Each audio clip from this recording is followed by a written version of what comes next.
500 note ఇస్తే నేను ఎక్కడ తెచ్చే చిల్లరే. టికెట్ టికెట్ అమ్మా, టికెట్ టికెట్.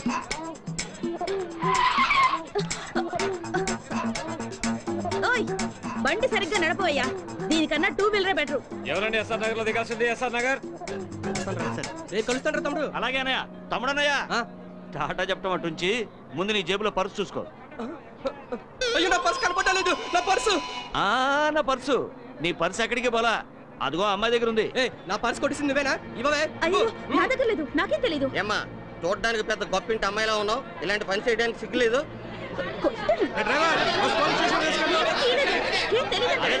గొడవ చేయకండి అయ్యా, గొడవ చేయకండి. మీకు పర్సు కావాలి అంతే కదా? అవును. నేను ఇప్పిస్తాను, కొంచెం ఉండండి. కొంచెం తక్కువయ్యా, కాస్త తక్కువ బాబు. అమ్మా బంగారు కూడా పెట్టా, మా బుజ్జివి కదూ, మా బంగారు తల్లివి కదూ, ముందు పర్సు ఇచ్చేమ్మా. ఇలాంటి వాళ్ళందరినీ బస్సు వెళ్ళి ఎక్కడ ఇస్తారా? సర్లే అయ్యా, పొద్దున్న ఎవడు మొహం చూశాను, పర్సు ఇచ్చేసానుగా, ఇంకాపండి.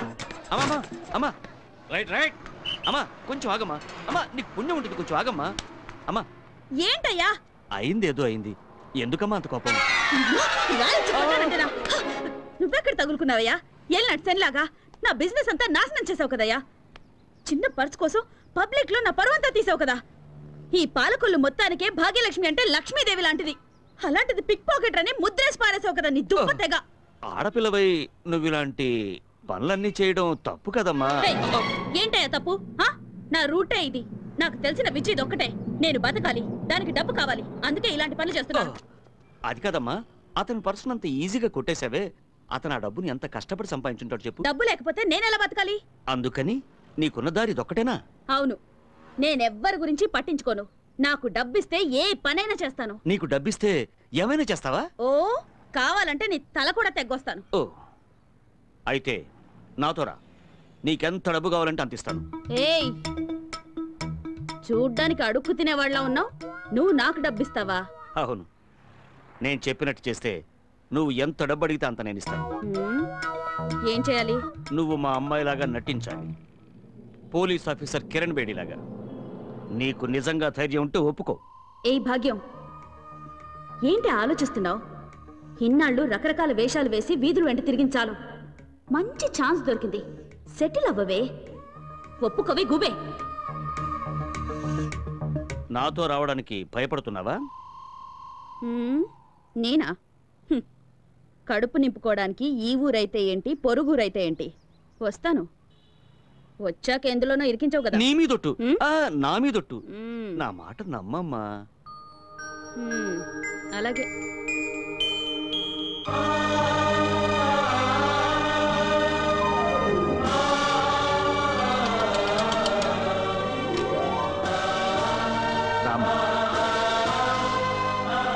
శారదా, శారదా,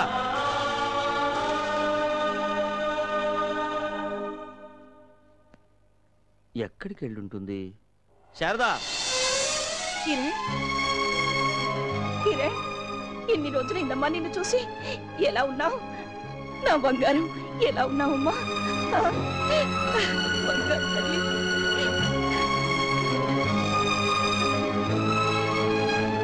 ఈ అమ్మను వదిలిపెట్టి ఇన్ని రోజులు దూరంగా ఉండడానికి నీకు మనసు ఎట్లా ఒప్పింది చెప్పు.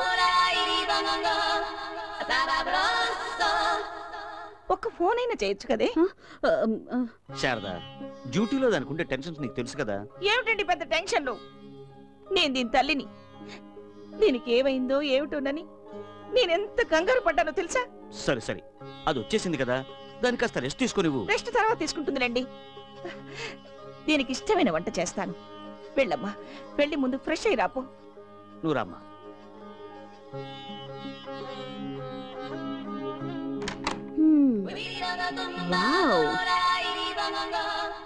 ఇది నా రూమా? ఎలా ఉంటుందో అనుకున్నాను, పర్వాలేదు. ముసలాడు ముష్టాడు అనుకున్నాను, సౌండ్ పార్టీయే. చూడమ్మా, ఇంతకాలం నువ్వు ఎలా ఉండాలని కలలు కన్నావో అంతకన్నా ఎక్కువగా నేను నిన్ను బాగా చూసుకుంటాను. చూడు, ఈ నగలన్నీ మా అమ్మాయి కిరణ్వి. ఈ రోజు నుంచి ఇవన్నీ నీవి.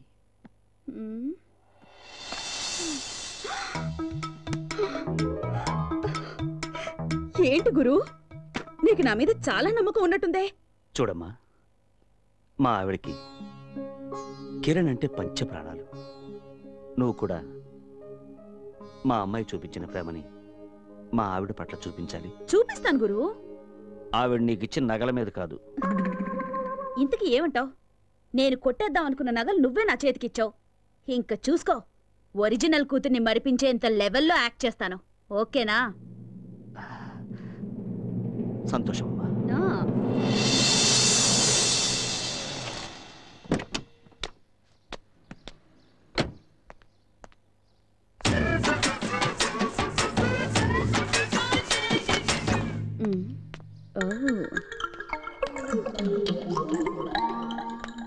ఇంకోసారి చెయ్యి. Good morning madam. నమస్తే madam. Good morning madam. Good morning madam. పట్టుకయ్యా.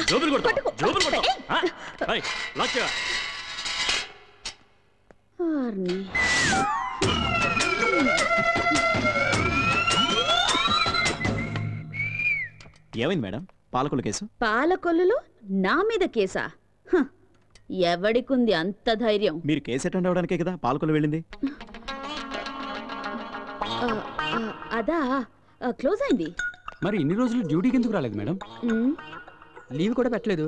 ఏమైనా ప్రాబ్లం వచ్చిందా మేడం? ఓయ్ ఏంటయ్యా, ఏదో దొంగని అడిగినట్టు అడుగుతున్నారు. ఈ స్టేషన్కి ఇన్ఛార్జ్ ఎవరు? మీరే. నా ఇష్టం వచ్చినప్పుడు వస్తాను, నా ఇష్టం వచ్చినప్పుడు వెళ్తాను. నన్నెవరు ఏమీ అడగకూడదు. ఎరా మేడం లాంగ్వేజ్ అదే రకంగా లేదు. ఏంటా గుసగుసలు? ఏం లేదు మేడం. సరే సరే, ఈ లిమిట్స్ లో ఉన్న అందరు pick pocketers, chain snatchers, black టికెట్లు అమ్మేవాళ్ళు, బైక్లు కార్లు ఎత్తుకెళ్లేవాళ్ళు, చీటింగ్ చేసేవాళ్ళు, దొంగసారా కాచేవాళ్ళు, చిల్లర రౌడీలు, బ్రోతల్స్, వీళ్ళందరూ ఇంకో 2 గంటల లోపు నా ముందు ఉండాలి. వెళ్ళి తీసుకురండి. ఈ లిమిట్స్ లో అలా ఎవరు లేరుగా మేడం. వాళ్ళ మనసులు మార్చి మీరే మంచి దారిలో పెట్టారుగా.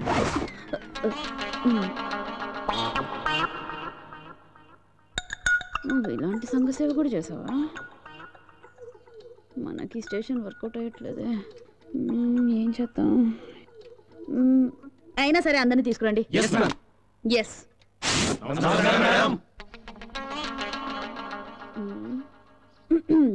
మీ పనులన్నీ మానుకొని నేను పిలిచిన వెంటనే మీరంతా ఇక్కడికి వచ్చినందుకు చాలా సంతోషం. మా పోలీసు వాళ్ళు మీకేమైనా ఇబ్బంది కలిగిస్తున్నారా? సాయంత్రం 7 గంటలకే షాపులు మూసేయమంటే అసలు మేము వ్యాపారాలు ఎలా చేయాలి మేడం? హైదరాబాదు హైటెక్ సిటీ అయింది. జనం రాత్రంతా తాగి తోగాలనుకుంటున్నారు. వాళ్ళ సాటిస్ఫాక్షన్ కోసం తెల్లవారులు తెరిచుంచొద్దా చెప్పండి? కస్టమర్స్ మన లాడ్జికి వచ్చినప్పుడు ఫ్యామిలీ టైప్ గానే అనిపిస్తారు. ఆ తర్వాతే కదా తెలిసేది వాళ్ళు జంబర్ కేసు అని. అమ్మాయిలు సప్లై చేయటువంటి తప్పే, రూములు అద్దె గీయటంలో తప్పేంటి? ఇది ఒక రకంగా ప్రజాసేవే కదా. ఒకరి భూమిని కబ్జా చేయడం, ఒకరి సైట్ 10 మందికి అమ్మేయడం తప్పేం కాదు. ఎవరికే మట్టితో రుణం ఉంటుందో అది వాళ్ళకి దక్కుతుంది. రియల్ ఎస్టేట్ లో ఇదంతా మామూలే. జోదం ఈనాటిది కాదు. ధర్మరాజే భార్యని పెట్టి ఆడలేదా? డబ్బున్న వాళ్ళు ఆడతారు, వాడతారు, గెలుస్తారు. మేము ఓన్లీ టేబుల్ సప్లై చేసేవాళ్ళం. మమ్మల్ని ఎందుకు టార్చర్ చేస్తారు? అప్పు తీసుకున్నవాడు తిరిగి తీర్చాలంటే వాడికి మనసు ఒప్పదు. ఆ డబ్బు వసూలు చేయాలంటే వాడి కాలు తీయాల్సి వస్తుంది, చేయి తీయాల్సి వస్తుంది. ఇది తప్ప మేడం? చెప్పండి. నిజమే నిజమే, మీరు చెప్తున్నది చేస్తున్నది అంతా కరెక్టే, తప్పేం లేదు. మీ అందరి కష్టం ఏంటో నాకు అర్థమైంది. కానీ మీలాగే నేను ఎంతో కష్టపడి లక్షల రూపాయలు ధారపోసి ఈ సీట్లో కూర్చున్నాను. మీ అందరి వల్ల నాకేంటి ఉపయోగం? అంటే మీరు అడుగుతున్నది బాబులా? ఈ మాట మీరు ఇంతకు ముందే చెప్పుంటే గొడవే ఉండేది కాదు. ఈ మాట నేను ఆ రోజే చెప్పుంటే మీరు తక్కువ రేట్కే సెటిల్ చేసేసేవాళ్ళు. ఒక చిన్న ఝలక్ ఇచ్చినందుకు అందరూ పరిగెత్తుకుంటూ వచ్చేసారు. చూడండి, బార్గెన్ అనేదే లేదు. వచ్చే ప్రాఫిట్ లో 50% నాదే. అలా ఇస్తే మీ మీద ఏ కేసులు రాకుండా నేను చూసుకుంటాను. డబ్బు విషయం మర్చిపోండి. మీరు ఊ అంటే మీకు నిలువెత్తు బంగారం ఇస్తాం. ఏమంటారా బయలు? మా వ్యాపారాలకు అడ్డు తగలకూడదు. కుమ్మేండి.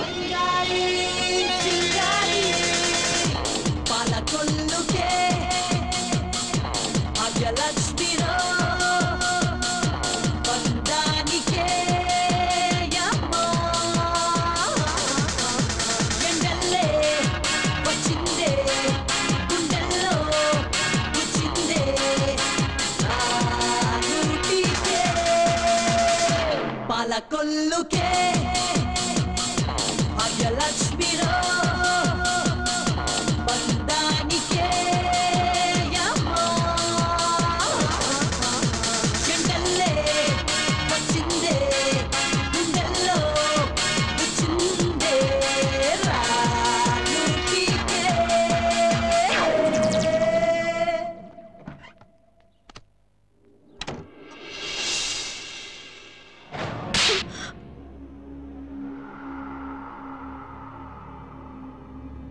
కిరణ్ బేడి అంటే నీతికి నిజాయితీకి మారుపేరు, చట్టానికి ప్రతిరూపం. తమ పాలిట ధర్మదేవతని జనం ఈ రోజుకి నమ్ముతున్నారు. అంత పవిత్రమైన స్థానంలోకి నిన్ను తీసుకొచ్చి పోరాడమంటే ఎంగిలి కూటు కోసం ఆశపడతావా? లోకంలో ఎవరు చేయండి నేను చేస్తున్నానా? మీ పోలీస్ డిపార్ట్మెంట్ నా దగ్గరే కాదు, వీధిన పోయే బిచ్చగాళ్ళ దగ్గర కూడా మామూలు వసూలు చేస్తారని నాకు బాగా తెలుసు. నోరు మీవే. మా డిపార్ట్మెంట్ గురించి తప్పుగా మాట్లాడామంటే నీ నాలుక చీరేస్తాను. పోలీస్ డిపార్ట్మెంట్ గురించి నీకేం తెలుసని? మాలాంటి సిన్సియర్ పోలీసులు రాత్రి పగలు పనిచేయబట్టే జనం ప్రశాంతంగా ఉండగలుగుతున్నారు. నా కూతురు చనిపోయింది, కానీ ఓడిపోలేదు. ఆ దుర్మార్గులు దాన్ని చంపగలిగారే గాని దాన్ని ఓడించలేకపోయారు. సమాజం స్వచ్ఛంగా ఉండాలనే దాని కల దాంతోనే అంతం అవ్వకూడదని నేను నిన్ను తీసుకొచ్చాను. కానీ నువ్వు నా ఆశల్ని ఆశయాల్ని సర్వనాశనం చేశావే, సర్వనాశనం చేశావు. నీతో పెద్ద చావు వచ్చిందయ్యా. ఏదో కాస్త మంచి టైం వచ్చింది, 4 డబ్బులు వెనకేసుకుందామని నేననుకుంటే నువ్వేమో నీతి నిజాయితీ ధర్మం అంటూ పాత సినిమా డైలాగులన్నీ చెప్తున్నావయ్యా.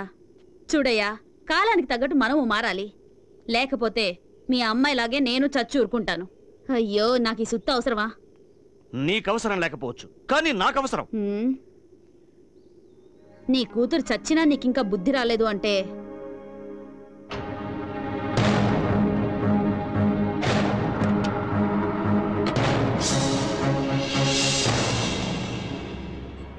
నా ఆశలు అడియాసలయ్యాయని నిరూపించావు కదే. కిరణ్ బేడి అనే కూతురుండేది, అన్యాయంగా చనిపోయింది అని జనం అనుకున్నా కూడా నాకేం పర్వాలేదు. కానీ నా కూతురు రూపంలో ఉన్న నీ వల్ల నా కూతురు కిరణ్ బేడీకి చెడ్డ పేరు రావడం నాకు ఇష్టం లేదు. వెళ్ళు, వెళ్ళికడిచి వెళ్ళిపో, వెళ్ళిపో. వెళ్తాను లేవయ్యా, ఎందుకలా డిటిఎస్ లో అరిచి చంపుతావు? అయ్యో అయ్యో, కింద పడయ్యా.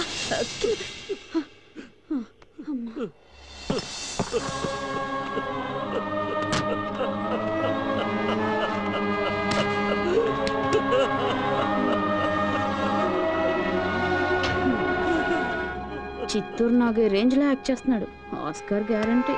హలో హలో, ఈ రోజు బస్సులు bandh, lift please. Hello hello, ఎంత పెద్ద కార్లు పెట్టుకున్నారు, లిఫ్ట్ ఇవ్వడానికి సరే. Hello hello please, lift lift. ఎప్పుడు మారుతారా? Hello please, excuse me, lift please, lift lift lift. Hello hello, lift.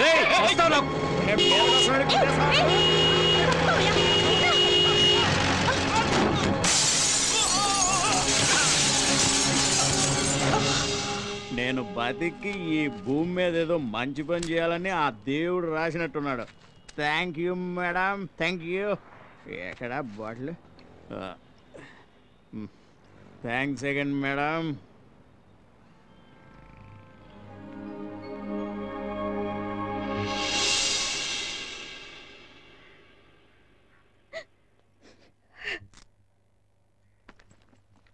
ఈ మెడిసిన్స్ తీసుకురండి. Okay sir. Sir fee 100. Thank you sir. It's okay.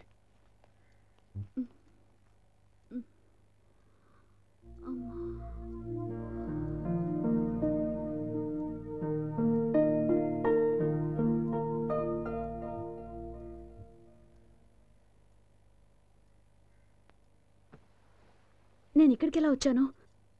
మీరు మేడం, యాక్సిడెంట్ అయి మీరు రోడ్డు మీద పడి ఉంటే నేనే మిమ్మల్ని ఇక్కడికి తీసుకొచ్చాను.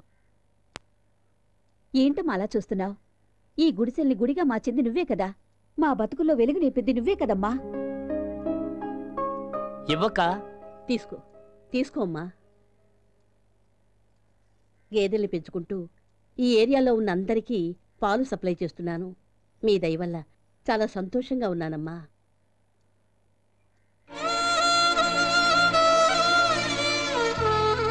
ఆ రోజు నుంచి మా కాలనీలో ప్రతి ఇంట్లోనే మీ ఫోటో పెట్టుకొని పూజిస్తున్నాం మేడం. అవునమ్మా.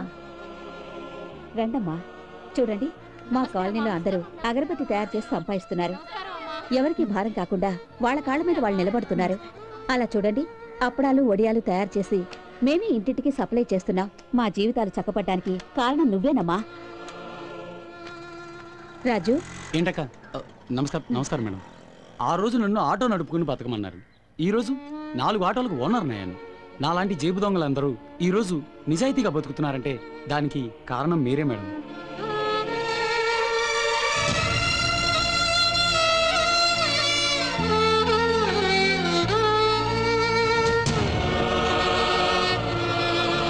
అమ్మా, హత్యలు, దోపిడీలు, దొంగతనాలే వృత్తిగా ఎంచుకుని బ్రతికిన ఈ కాలనీ జనం ఈ విధంగా మారారంటే దానికి కారణం మీరేనమ్మా. మీ ఈ ప్రయత్నం ఇలాగే కొనసాగి ఇంకా ఎంతో మంది నేరస్తులు, దుర్మార్గులు మీ మూలంగా మారాలని ఆ దేవుణ్ణి ప్రార్థిస్తున్నానమ్మా.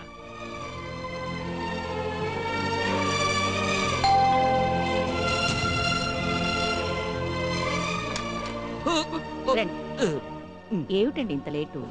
విజయవాడ నుంచి కృష్ణ ఫోన్ చేశాడు. ఏమైందండి? తాగొచ్చారా? అంత అవసరం ఏమొచ్చిందండి? శారదా, నేను నీకు ఒక అబద్ధం చెప్పానే. నేను నిన్ను మోసం చేశాను. నీకు నిజం చెప్పే ధైర్యం చాలక తాగొచ్చాను. ఏమిటండి ఏదేదో మాట్లాడుతున్నారు? తాగితే ధైర్యం వస్తుందని ఎవరండి మీకు చెప్పింది? నీకు ఇప్పటికైనా ఒక నిజం చెప్పాలి. ఇది ఉందే, ఇది మన అమ్మాయి కిరణ్ బేడి. కిరణ్ బేడి ప్రీతి కోసమని పాటు పడింది.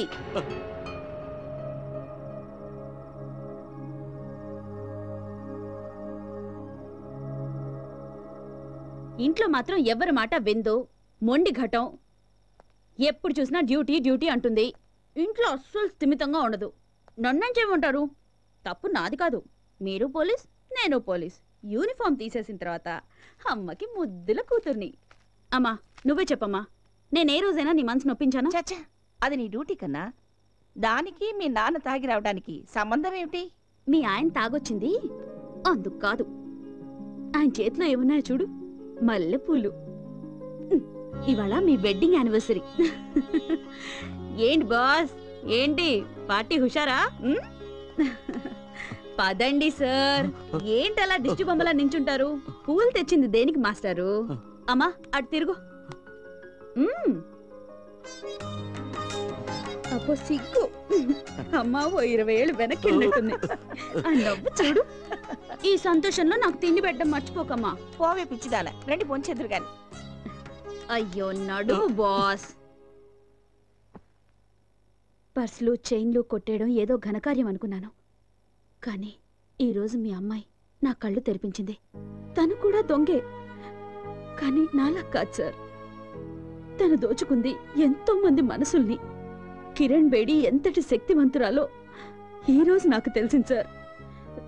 సార్, ఇక మీదట ఖచ్చితంగా నేను మీ మనసును బాధ పెట్టను సార్. మీ కోరిక ప్రకారమే నాలో కిరణ్ బేడిని చూస్తారు. మీకోసం నా ప్రాణమైనా ఇచ్చేస్తాను సార్. ఎట్టి పరిస్థితుల్లోనూ మీ కూతురు పేరుకి కళంకం తెచ్చేలాగా నేను నడుచుకోను సార్. నన్ను నమ్మండి సార్, నన్ను నమ్మండి. సార్ అని పిలవకమ్మా, ప్రేమగా నాన్నాను.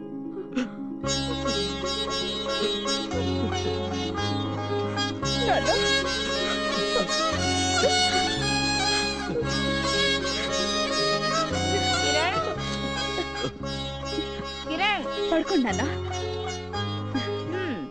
ఏమిటే మీ నాన్నకి బాగా సేవలు చేస్తున్నా? ఏ నీకు కడుపు మంటుకుందా? ఇవ్వమ్మా.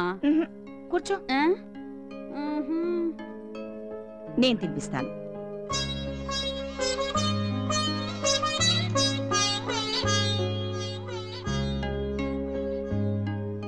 ఏమైందమ్మా?